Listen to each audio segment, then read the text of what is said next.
On livre un peu notre intimité comme ça, mais on peut dire que vous n'êtes pas d'accord pour que je vous appelle Génial Neuneu, Marie-Ange Rocher. Alors du coup, on découvre chaque semaine, chaque mercredi, un moyen de mieux découvrir, mieux communiquer avec nos enfants. Absolument. Cette semaine, on répond aux questions embarrassantes sur le Père Noël. Et oui, parce que, comme nous a très bien dit notre collègue, évidemment, on est à la période de Noël et les enfants commencent à dire, mais alors ils ont 6-7 ans. Ils commencent à dire, mais le Père Noël, il existe, il n'existe pas. Et en effet, c'est embarrassant pour nous parents. Alors déjà, je tiens à dire que le Père Noël n'est pas un mensonge. Parce qu'il peut y avoir des enfants qui disent, mais tu m'as menti. Non, le Père Noël n'est absolument pas un mensonge. C'est un mythe. Tout simplement un mythe. C'est un vrai personnage de l'imaginaire.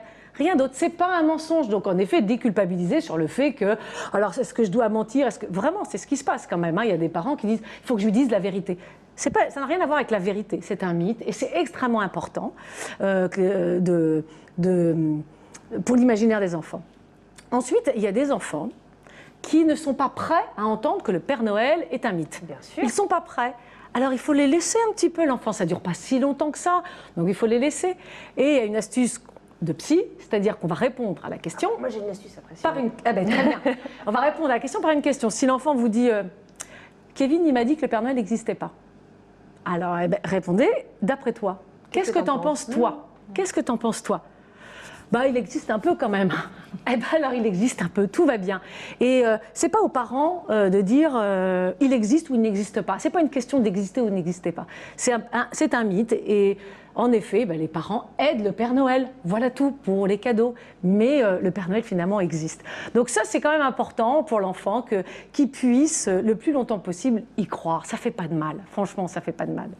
Et puis alors, il y a une deuxième question piège un petit peu à Noël. Est-ce qu'on doit offrir à nos enfants ce qu'il y a sur les listes? Oui, parce que c'est vrai que c'est ce que vous disiez tout à l'heure, c'est qu'ils prennent tout le catalogue et alors ils rêvent et c'est normal et c'est super, mais qu'ils en découpent et puis qu'ils en mettent partout, c'est très bien qu'ils en mettent partout. Il y a les aspirateurs pour ça. Donc c'est un peu le fight de la chronique là, on sent bien que... Et puis ils peuvent ranger aussi, hein, c'est vrai, ils peuvent ranger. Donc qu'ils fassent leur collage, en plus ils prennent du temps sur le mercredi, c'est une excellente chose, au lieu qu'ils nous embêtent à faire je ne sais quoi, donc ils collent et tout ça, c'est très très bien. Et puis en effet, on va choisir des choses qui conviennent déjà à notre portefeuille, hein, parce qu'on n'est pas obligé de dépenser $1 million. Et puis en fonction ils vont prioriser, c'est important qu'ils priorisent en disant mais qu'est-ce que tu veux en premier? Alors ils vont prioriser. Et donc voilà, on choisit 2-3 cadeaux, pas 14, hein, enfin c'est ridicule. Ça sert à rien. Non, ça sert absolument à rien parce que ce qu'ils aiment c'est décacheter, donc ça sert à rien. Et puis c'est pas mal aussi d'offrir un cadeau à l'enfant, un cadeau dont il ne s'attend pas. Parce que qu'est-ce qui va se passer? En effet, il va demander aux parents un cadeau qu'il a vu à la télé. C'est ça.